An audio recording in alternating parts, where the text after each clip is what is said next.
Harley Davidson stole my money. Let's get into it. RevelatorAlf. Harley Davidson ripped me off. Yes, you've heard this story time and time again. Hello, welcome to RevelatorAlf. So this video is all about, yes, us as Harley Davidson owners feeling ripped off with your pride and joy, or what you're being charged for. Not only in terms of parts, in terms of servicing, also in the initial cost of the thing as well. Now, ever since I first started this channel and started doing the Harley content, I get repeated emails from people all around the world who have either bought Harley Davidsons or have had to spend money on their Harleys, and the amount of money that they spend, and they're not happy. And let's face it, who would be happy having to spend a fortune on a bike that they call is a premium product? Well, it isn't. It isn't a premium product. Yes, they may not use a lot of plastics in their bikes traditionally, let's say. Apart from the latest bikes with the Revolution Max engine, they're starting to use more plastics. But they are charging a lot of money for this bike. But you don't have to pay it, do you? But we do, because we're fans.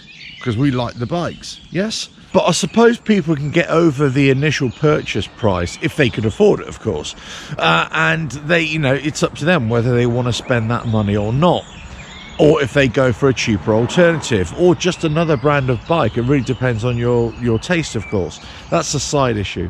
What people do have an issue with is how much they have to spend for parts and accessories afterwards. And it's the Harley tax, isn't it? Everybody's heard of this Harley tax. You pay for a bike and then you might as well add another 20-30% because it's Harley Davidson. Now, in the Harley Davidson world, of course, doing upgrades, making modifications to your bike is a big thing. We all know that. But there comes a point where it just gets way too expensive. And I do take umbrage a little bit with people like me, actually, YouTubers out there, online content creators, who kind of show you all these different things that you can do. But it's never really detailed how much these things cost, or how much it would cost to somebody who's not earning money off the back end. And I've talked about this before, where YouTubers, let's say, will say, hey, look, I've done all this to my bike and it's cost, let's say, £3,000. It hasn't cost £3,000 to them, because they're earning money off the content they produce, so it's actually cost them hardly anything, or they've actually made a profit on it as well. So, but to you out there who's watching this, no, this is going to cost you £3,000. You're going to have to go into debt. Pounds, dollars, shekels, whatever it is. You're going to go into debt for it. You're going to be paying a lot of money. And you may not get the benefit that you think that you're going to get out of it. Now, I'm not talking about changes to the aesthetics of the bike, changing handlebars, changing the fairing, changing the paint scheme, all that kind of stuff, because that is beauty in the eye of the beholder. It really depends what you want to change your bike into, how you want it to morph along its evolutionary path, let's say. That's up to you. You spend that money according to what you feel comfortable with. You see, I'm talking about the amount of money that you spend for performance gains. Now, you can spend a huge amount of money just making minor performance gains on your Harley Davidson, especially. Now, I know in my mind how much I'd be willing to spend on a motorcycle for performance gains. But it's got to be a performance gain and not a marginal performance gain. So I know in my mind what the best value performance modification is. And maybe I'll discuss that in a future video. But right now, this is about general value for money, let's say. And time again, I get emails from Harley Davidson owners all around the world that say, well, they've made these modifications, they've had to buy these accessories, or they felt compelled to, and it is just way expensive. Or they've had to take the bike to the dealership and they've been forced to pay all these extra pounds, dollars, shekels. That's a performance machine. That isn't. Spending loads of money, thousands and thousands of pounds and dollars and shekels on performance gains on a Harley Davidson, for me, is a bit of a waste of money. Now, I don't want to be the killjoy here. I don't want to say don't go and spend your money, but I think it's just a bit, it's something that you've really got to think about here. What actual performance gain are you going to get, and is it really worth it? So let's just say you want to change the exhaust. Well, what are you changing the exhaust for? Is it for a dramatic performance gain, or is it really for the sound or the look? Okay, it could be for the sound and for the look, but don't believe you're going to get a huge performance gain on just the change in the end of your exhaust, the muffler. If you want a significant change in performance, you're going to have a complete exhaust system. That's the only way, and even then it's only in the low percentage that it's going to be making that performance gain. It's always a combination of things, and the combination of things hikes up the price, that's for sure. Now, as I say, when you go to a dealership or any external source for having work done to your bike, let's say, whether it's mechanical, electrical, whether it's for just the aesthetics, a paint job, yeah, you're going to have to pay somebody else to do that work, and it can be really expensive because they've got to earn a living as well.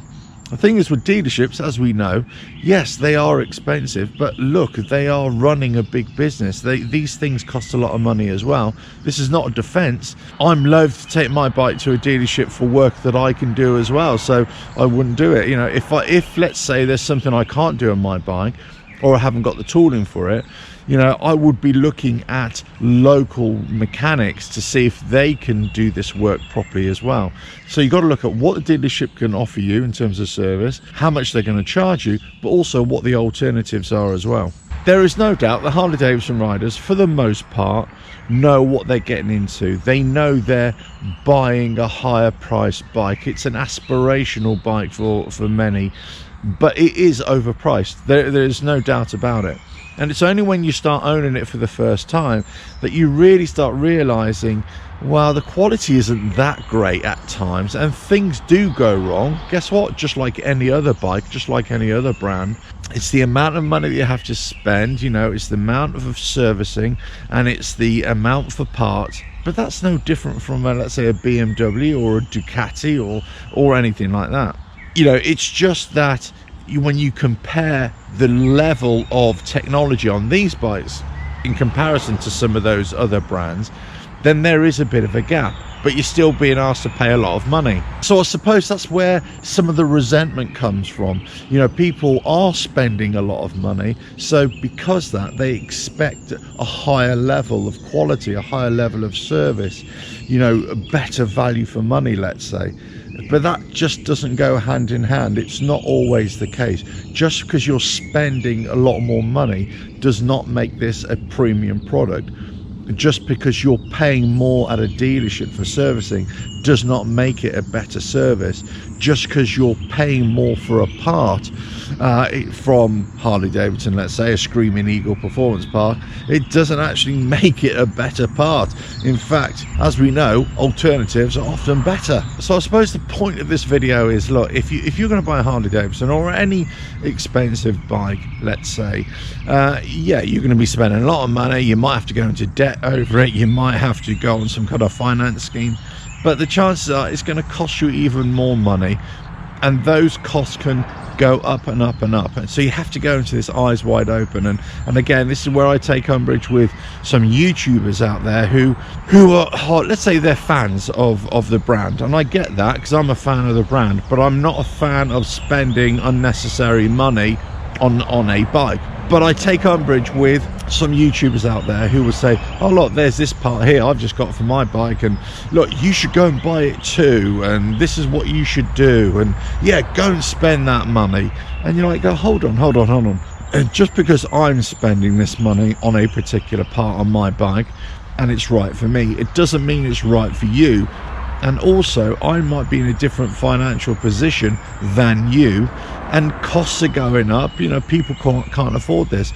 And this is one of the reasons for my channel, that I was always trying to highlight these issues and these differences and discrepancies, but also trying to find cheaper alternatives for anybody involved with bikes or anything really. So again, it's eyes wide open for me. Know what you're spending, know what value you're getting out of it, and you might feel that Harley Davidson did steal your money. You might feel that the dealership have ripped you off. that the parts suppliers are totally incompetent. They never arrive on time. It's always, you know, a high price this, the Harley tax this, the Harley tax that. It can be very frustrating, I know. It can make you angry, I know. Your wife and children, or your husband and children will want to leave you, will want to disown you, I know. There is no doubt that Harley Davidsons in particular, but this can apply to other brands as well, are an expensive proposition. Even used bikes can be expensive, and when you start adding parts to that, that can be expensive as well. There's always cheap routes, there's always cheaper alternatives, and there's always ways to reduce the amount that you can spend. Ultimately, it's you who decides. It's you who decides how much money you're going to put into this bike and what you're happy with.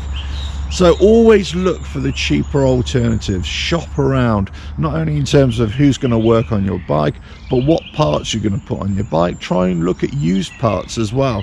Don't always go for the brand new parts, or just be happy with what you've got and not necessarily think, oh, I must have this, I must have that, I must keep up with so and so. Or don't watch a YouTube channel just like mine and say, oh look, guess what they've done, I'm going to do exactly the same, because as I say, you may not be able to afford it. Think of your own personal finances first before you start, you know, dumping money into a bike. That's not really going to make much difference to your pleasure of riding it, or, you know, the feeling that you get when you're riding it as well.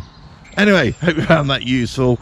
Don't forget to subscribe, hit that bell, like and share. Check out the website RevelatorAlf.com for all the information there, and I'll catch you again. Ta-da.